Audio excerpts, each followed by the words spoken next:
जो अब हमारा नेक्स्ट क्वेश्चन है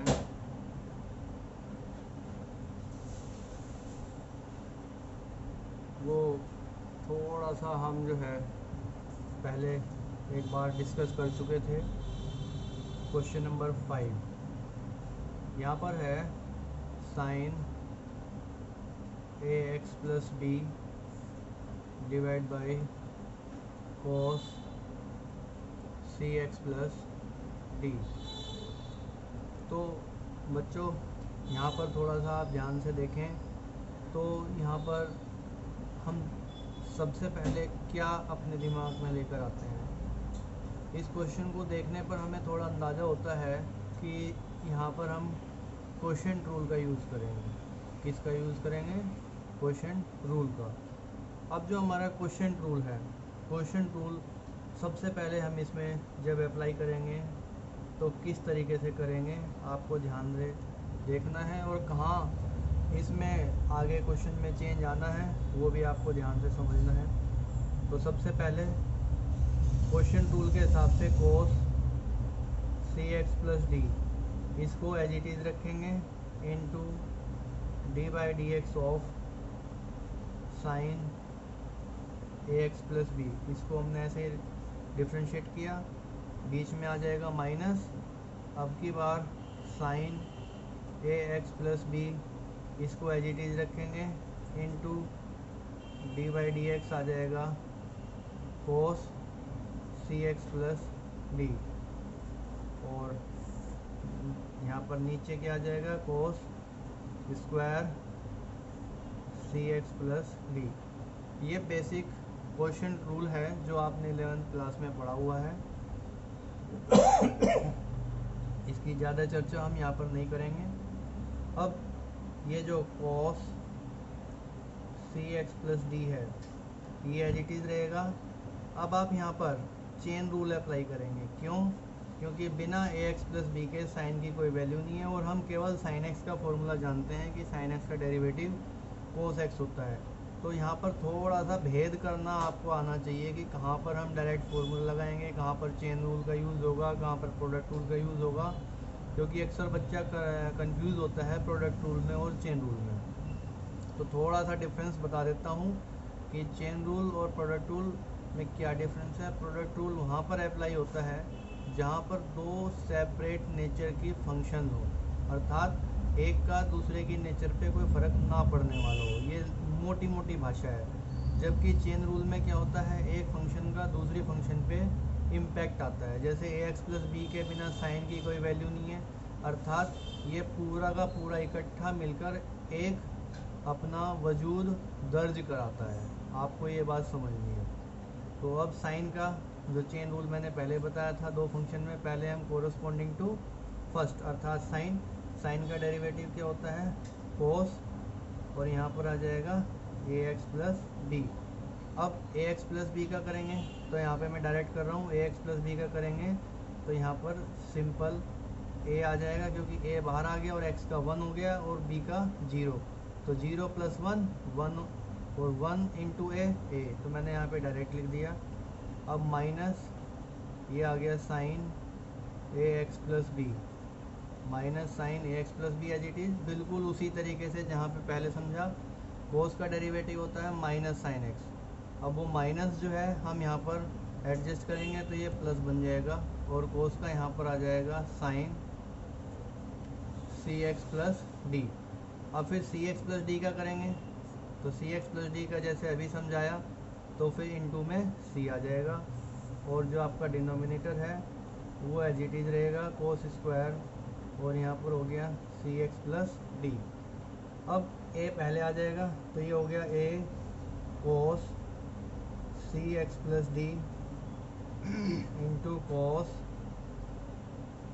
ए x plus B plus C पहले लिख देंगे, सी यहाँ पर आ गया साइन ए x plus B into sine C x plus D, और डिनोमिनेटर में आ गया cos square C x plus D. तो इस तरीके से आपने यहाँ पर देखा कि इस क्वेश्चन का आपने जो डिफरेंशिएशन किया वो आंसर आपका इस फॉर्मेट में आया। अब इसको आप चाहे तो this upon this plus this upon this करके भी लिख सकते हैं, और आप चाहें तो यहाँ पे भी छोड़ सकते हैं। आंसर आपका यहाँ पे कंप्लीट हो गया। लेकिन कुछ बुक्स में जो है इसको आगे किया हुआ है, तो एक स्टेप और कर देते हैं। ये हो जाएगा A cos C x plus D into cos A x plus B divide by आ गया cos square C x plus D plus C sine ए x plus B into sine C x plus D, और divide by आ गया cos square C x plus D. अब एक इससे ये cancel हो जाएगा, तो यहाँ पर क्या बचेगा, ये बचेगा ए cos A x plus B, और 1/कोस होता है सेक, तो यहाँ पर आ जाएगा सेक C x plus D plus सी। अब यहाँ पे कुछ कैंसिल तो होगा नहीं, लेकिन साइन अपॉन कोस टेन होता है, तो हम सी एक्स प्लस डी वाला पोर्शन ले लेते हैं। तो यहाँ पर हो जाएगा सी साइन ए एक्स प्लस बी, ये तो एज इट इज आ जाएगा सी साइन ए एक्स प्लस बी। अब साइन और अपॉन एक कोस, ये बन जाएगा आपका ten C x plus D. अब नीचे एक कोस बचा हुआ है, तो उसको ऊपर ले जाएंगे, तो वो बन जाएगा सेक सी एक्स प्लस डी। तो इस तरीके से आप यहाँ पर देख सकते हैं आपका आंसर आया A cos A x plus D sec C x plus D plus C sine A x plus B plus tan C x plus D into sec C x plus D. अब आप यहाँ पर चाहे तो इसको यहाँ पर छोड़ें, चाहे आप इसको यहाँ पर छोड़ें, दोनों जगह आपका आंसर सही माना जाएगा। तो ये आपका क्वेश्चन नंबर 5 था। अब इसके बाद नेक्स्ट हमारा है क्वेश्चन नंबर 6। क्वेश्चन नंबर 6 है cos x cube into sine square x raise to the power 5। अब आप यहाँ पर यदि थोड़ा गौर से देखें तो बीच में डॉट का निशान लगा हुआ है। डॉट का मतलब है कि ये और ये दो अलग अलग फंक्शन हैं, अर्थात इसका इसकी सेहत पे कोई फ़र्क नहीं पड़ता और इसका इसकी सेहत पे कोई फ़र्क नहीं पड़ता। तो दोनों इंडिपेंडेंट होने के कारण जब हमसे कहा जाए कि इसका डिफ्रेंशिएशन करो, अर्थात इसको डिफ्रेंशिएट करो, तो आप सबसे पहले शुरुआत कहाँ से करेंगे, प्रोडक्ट टूल से। और जो प्रोडक्ट टूल है वो क्या कहता है, प्रोडक्ट टूल कहता है कि आप सबसे पहले कोस एक्स क्यूब को एज इट इज रखेंगे into d by D x of, यहाँ पर आ गया sine square x raise to the power 5, और फिर आगे क्या आएगा प्लस, अब की बार इस फंक्शन को एज इट इज रखेंगे sine square x raise to the power 5 into d by D x of cos x raise to the power 3। यहाँ पर हमने जो है प्रोडक्ट रूल अप्लाई किया है, अभी डिफ्रेंशिएट नहीं किया है, केवल प्रोडक्ट रूल जो डिफ्रेंशिएशन का एक रूल है उसको यहाँ पर इम्प्लीमेंट किया है। अब जब आगे के लिए सोचते हैं तो आपको फिर वही चीज़ दिखाई देती है जो अभी हम पहले क्वेश्चंस में डिस्कस कर चुके हैं कि यहाँ पर भी चेन रूल लगेगा, क्योंकि एक के बिना दूसरे की कोई वैल्यू नहीं है। यहाँ पर हम प्रोडक्ट रूल नहीं लगा सकते, हमें चेन रूल लगाना पड़ेगा। अब चेन में एक ये है एक ये है, तो कोरस्पॉन्डिंग टू टू फंक्शंस आपको इस तरीके से वही बात दो कड़ियों वाली बात ध्यान रखनी है। तो हम सबसे पहले जो साइन है इसके हिसाब से लेके चलेंगे। अब यहाँ पर एक छोटी सी समस्या आती है कि यदि साइन एक्स होता सिंपल, यदि सिंपल साइन एक्स होता तो उसका डेरिवेटिव हो जाता कोस एक्स। लेकिन आप यहाँ पर देख रहे हैं यहाँ पर किस फंक्शन का हमें डेरिवेटिव सोचना है, करना नहीं है, सोचना है, वो है साइन स्क्वायर एक्स। अब साइन स्क्वायर एक्स जो है इसमें हमें कुछ ऐसी झलक दिखाई दे रही है जैसे यहाँ पर x की पावर 2 हो।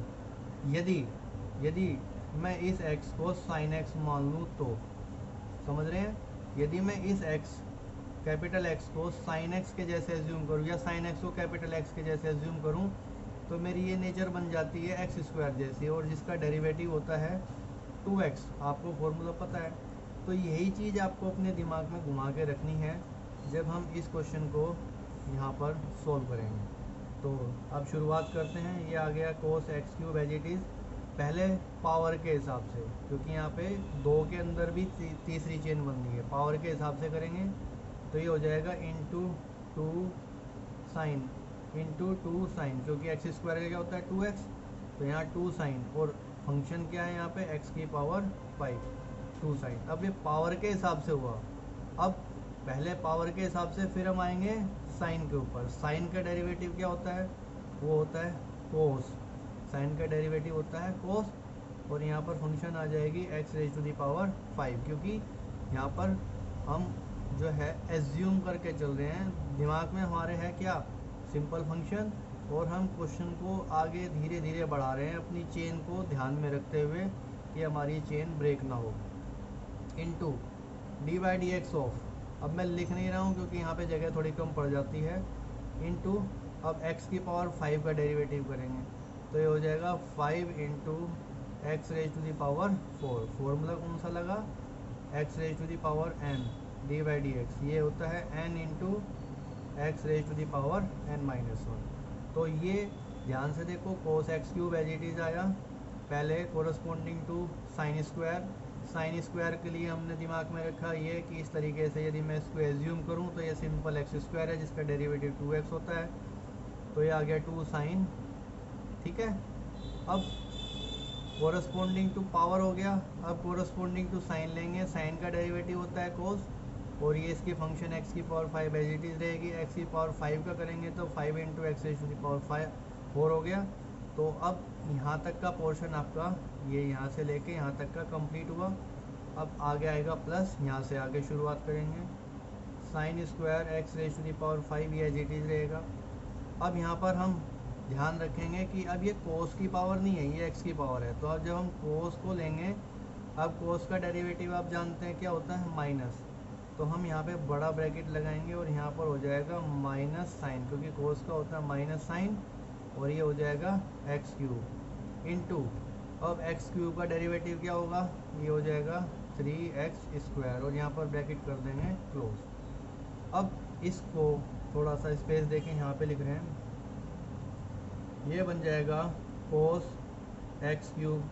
अभी ये 2 है और ये 5 है, 2 5 जो क्या होता है 10, तो हम यहाँ पर इसको शुरुआत में लिख लेते हैं 10, या एक काम करते हैं थोड़ा सा और सही तरीके से देखते हैं। 5 इंटू 2 कितना हो गया 10, और ये x की पावर 4 जो है x raise to the power 4, इसे भी पहले लिख लेते हैं इंटू, अब क्या आ गया cos x raise to the power 3 into sine x raise to the power 5 into cos x raise to the power 5।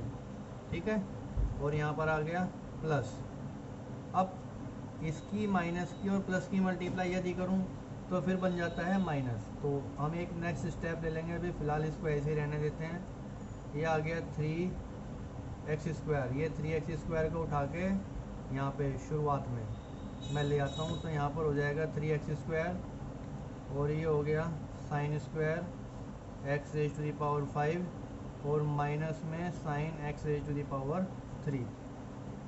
अब एक स्टेप हमारा फालतू हो गया, तो यहाँ पर into cos x raise to the power 3 sine x raise to the power 5 into cos x raise to the power 5, minus की प्लस की मल्टीप्लाई माइनस हो जाएगी, 3x square sine square x raise to the power 5 into sine x raise to the power 3। तो ये आप यदि ध्यान से देखें तो आपका क्वेश्चन कंप्लीट हुआ।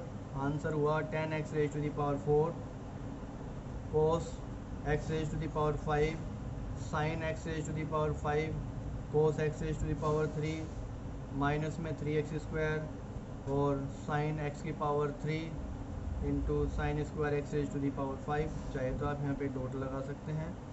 तो ये आपका आंसर हो गया। अब आपको यहाँ पर थोड़ा सा सोचना है कि इस क्वेश्चन में 2 रूल साथ साथ यूज़ हुए हैं। पहला प्रोडक्ट रूल और प्रोडक्ट रूल इम्प्लीमेंट करते ही फिर आपका चेन रूल, जैसा कि पहले क्वेश्चन में देखा था, वहाँ पर शुरुआत हुई थी क्वेश्चन रूल से, लेकिन बाद में अप्लाई हुआ चेन रूल। तो इस तरीके से आपको इन क्वेश्चंस को समझना है, ध्यान से देखना है और इनकी प्रैक्टिस करनी है।